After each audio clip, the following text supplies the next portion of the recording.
오늘 우리에게 주시는 하나님 말씀은 사사기 8장 22절에서 35절 말씀입니다.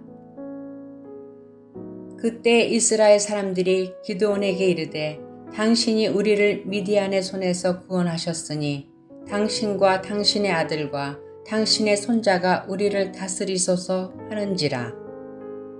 기드온이 그들에게 이르되 내가 너희를 다스리지 아니하겠고 나의 아들도 너희를 다스리지 아니할 것이요 여호와께서 너희를 다스리시리라 하니라. 기드온이 또 그들에게 이르되 내가 너희에게 요청할 일이 있으니 너희는 각기 탈취한 귀고리를 내게 줄지니라 하였으니 이는 그들이 이스마엘 사람들이므로 금 귀고리가 있었음이라. 무리가 대답하되 우리가 즐거이 드리리이다 하고 겉옷을 펴고 각기 탈취한 귀고리를 그 가운데에 던지니 기드온이 요청한 금 귀고리의 무게가 금 1700세겔이요 그 외에 또 초승달 장식들과 폐물과 미디안 왕들이 입었던 자색 의복과 또 그 외에 그들의 낙타목에 둘렀던 사슬이 있었더라. 기드온이 그 금으로 에봇 하나를 만들어 자기의 성읍 오브라에 두었더니 온 이스라엘이 그것을 음란하게 위함으로 그것이 기드온과 그의 집에 올무가 되니라. 미디안이 이스라엘 자손 앞에 복종하여 다시는 그 머리를 들지 못하였으므로 기드온이 사는 40년 동안 그 땅이 평온하였더라. 요아스의 아들 여룹바알이 돌아가서 자기 집에 거주하였는데 기드온이 아내가 많음으로 그의 몸에서 낳은 아들이 70명이었고 세겜에 있는 그의 첩도 아들을 낳았으므로 그 이름을 아비멜렉이라 하였더라. 요아스의 아들 기드온이 나이가 많아 죽음에 아비에셀 사람의 오브라에 있는 그의 아버지 요아스의 묘실에 장사되었더라. 기드온이 이미 죽음에 이스라엘 자손이 돌아서서 바알들을 따라가 음행하였으며 또 바알브릿을 자기들의 신으로 삼고 이스라엘 자손이 주위의 모든 원수들의 손에서 자기들을 건져내신 여호와 자기들의 하나님을 기억하지 아니하며 또 여룹바알이라 하는 기드온이 이스라엘에 베푼 모든 은혜를 따라 그의 집을 후대하지도 아니하였더라.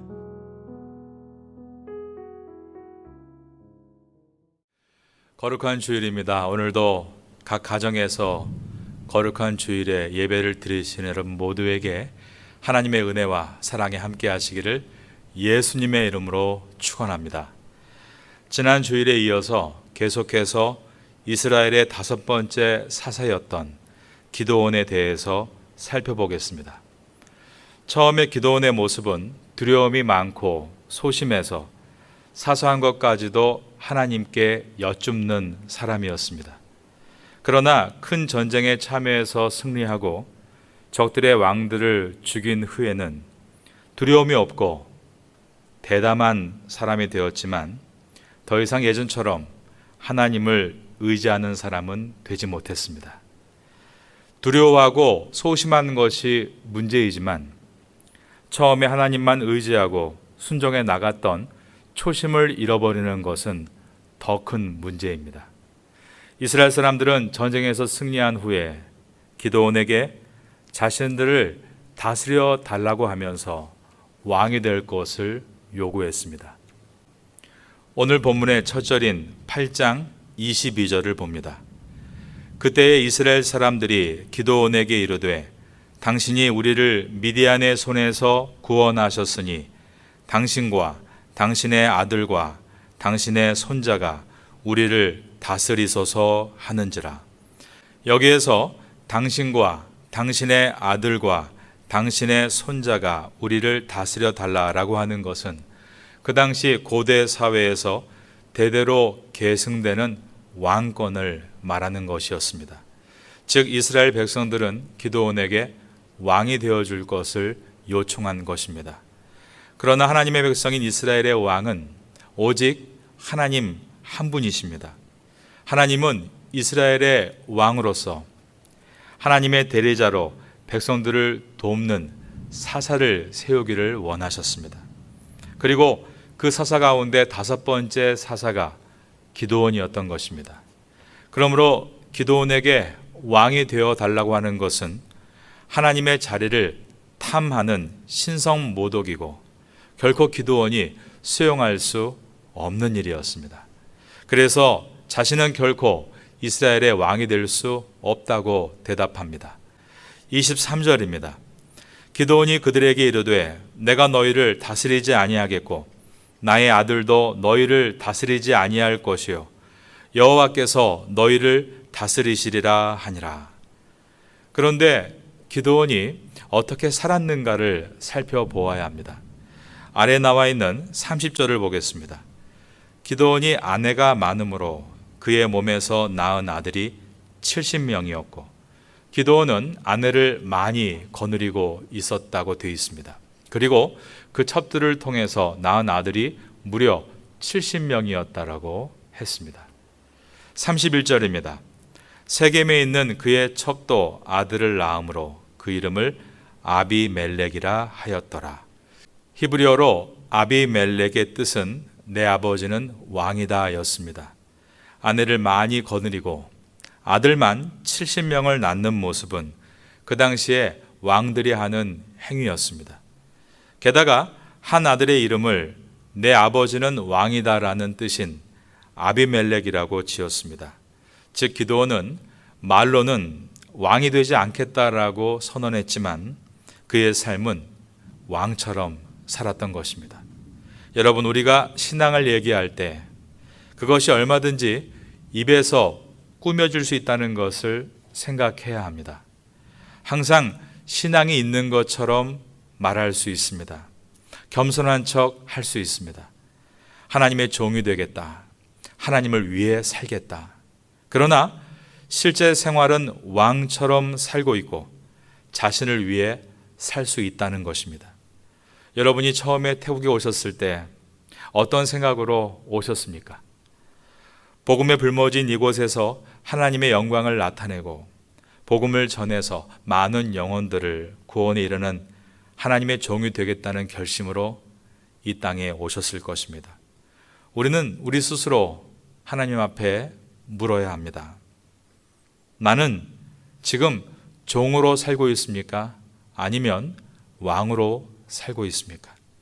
사사기를 지나면서 나의 진정한 왕이신 하나님 앞에 다시 나의 사명을 확인하고 일어날 수 있는 우리가 될 수 있기를 예수님의 이름으로 축원합니다.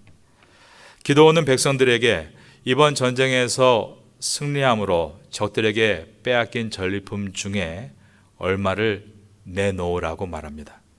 이것은 당시 통상적으로 왕들이 하는 행위로서 백성들에게 세금을 받는 것이었습니다. 24절입니다. 기드온이 또 그들에게 이르되 내가 너희에게 요청할 일이 있으니 너희는 각기 탈취한 귀고리를 내게 줄지니라 하였으니 이는 그들이 이스라엘 사람들이므로 금 귀고리가 있었음이라. 미디안 종족들 가운데 가나안을 비롯한 많은 족속들은 대부분 이스라엘 사람들이라고 일컬어졌습니다. 이들은 여자들뿐 아니라 남자들도 금으로 몸을 치장하는 문화였기 때문에 금을 많이 가지고 있었습니다. 그들에게 얻은 금 중에 기드온에게 바친 금이 26절을 보면 무려 1700세겔이었다고 되어 있는데 어마어마한 양이었습니다.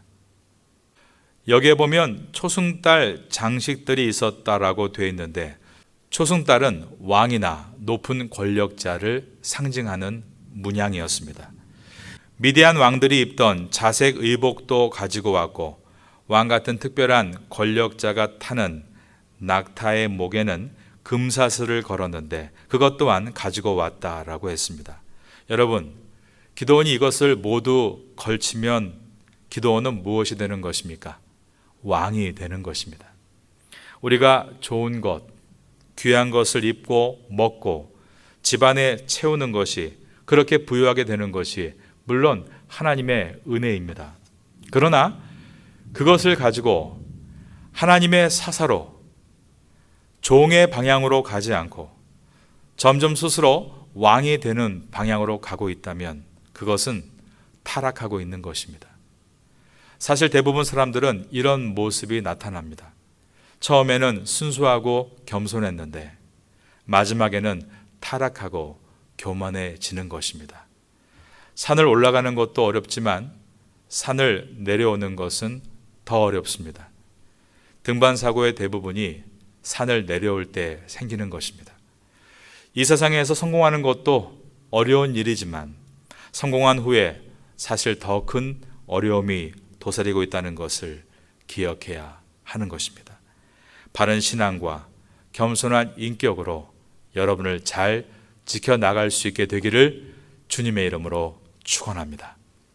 기드온은 이스라엘 백성들에게 많은 금 중에서 얼마를 떼다가 에봇을 만들기를 시작했습니다. 27절을 보겠습니다. 기드온이 그 금으로 에봇 하나를 만들어 자기의 성읍 오브라에 두었더니 온 이스라엘이 그것을 음란하게 위함으로 그것이 기드온과 그의 집에 올무가 되니라. 에봇은 제사장이 예배를 인도할 때 입는 조끼입니다. 그 옷은 청색과 자색과 홍색과 가늘게 꼰 배실, 즉 흰색과 함께 금실을 사용해서 짠 옷이었습니다. 그리고 당시 성막은 저 위쪽에 실로라는 곳에 위치해 있었습니다. 그곳에서 하나님께서 지정해 주신 대로 레위 지파에 속한 제사장이 에봇을 입고 예배를 인도했던 것입니다. 그런데 기드온은 실로가 아닌 자기의 집이 있는 오브라에서 레위 지파 제사장에 의해서 예배가 이루어지는 것이 아닌 므낫세 지파인 자기 자신이 제사장이 돼서 원래 청, 자, 홍, 백, 금색 실로 만든 에봇이 아니라 더 화려하게 금으로만 에봇을 짜서 입고 예배를 인도하려 했던 것입니다. 몰락의 시작은 항상 내가 복음을 쓰는 것에서부터 시작합니다. 성경에 누가복음이 있죠. 그런데 성경에 말하는 대로 말하지 않고 내 마음대로 말하고 생각하는 것을 내가 복음이다 이렇게 우스갯소리로 말합니다. 하나님의 말씀대로가 아닌 자기 마음대로 자의적이고 임의적으로 할 때 위태로운 결과를 낳게 되는 것입니다. 사람은 결코 두렵고 확신이 없을 때 이렇게 행동하지 않습니다. 그럴 땐 오히려 하나님께 많이 의지하고 여쭙니다. 오히려 자신감이 있고 자기 힘으로 뭔가 할 수 있을 것 같은 자기 확신이 너무 강할 때 하나님 앞에 묻지 않고 자기 마음대로 교만을 드러내는 것입니다. 기도원의 문제는 예전처럼 하나님 앞에 나와 제가 어떻게 하면 좋을까요? 묻지 않는 것이 있었습니다. 에봇을 어떻게 만들 것인가에 대한 그리고 그 에봇을 누가 입을 것인가에 대한 하나님의 분명한 뜻이 있음에도 그는 그 모든 방법과 절차를 무시한 채 자기 생각대로 더 화려하게 만들고 자기의 방법대로 입으려고 했던 것입니다. 기도원이 정말 하나님께 여쭙고 싶었다면 그는 저 위에 있는 실로로 올라가야 했습니다.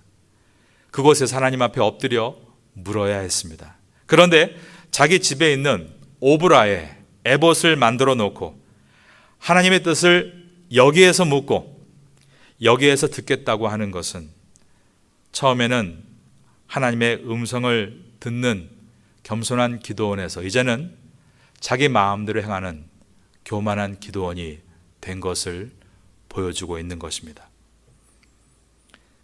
기도원은 과거에는 특별한 체험도 하고 하나님의 음성도 듣는 사람이었습니다. 그러나 이 사건 이후부터 하나님은 한 번도 기도원에게 응답하지 않으시고 특별한 은혜를 주시지도 않았습니다.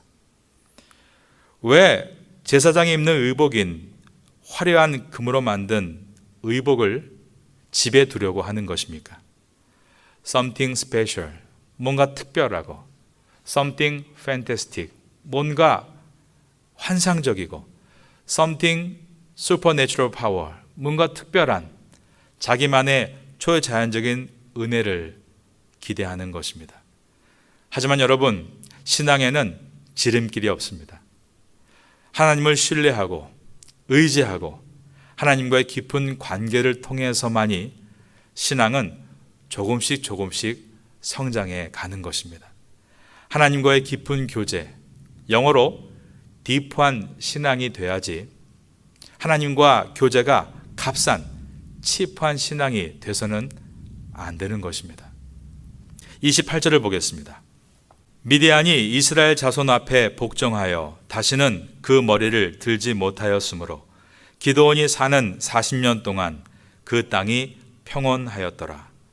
기드온이 사서로 사는 40년 동안 이스라엘 땅이 평온했다라고 되어 있습니다. 여러분, 이 말씀이 어떻게 다가오십니까? 만일 이 한 절만 떼서 읽으면 좋게 들립니다. 그러나 성경을 읽을 때에는 항상 전체를 읽으면서 문맥을 가지고 살펴보아야 합니다. 앞의 내용과 함께 읽으면 이 내용은 무척 슬픈 내용입니다. 여기에 나와 있는 그 땅이 평온하였더라가 사사기에 총 4번이 나오는데 첫 번째로 사사기 3장 11절에서 첫 번째 사사였던 온니엘이 있는 동안 이스라엘 땅이 평온했다라고 했습니다.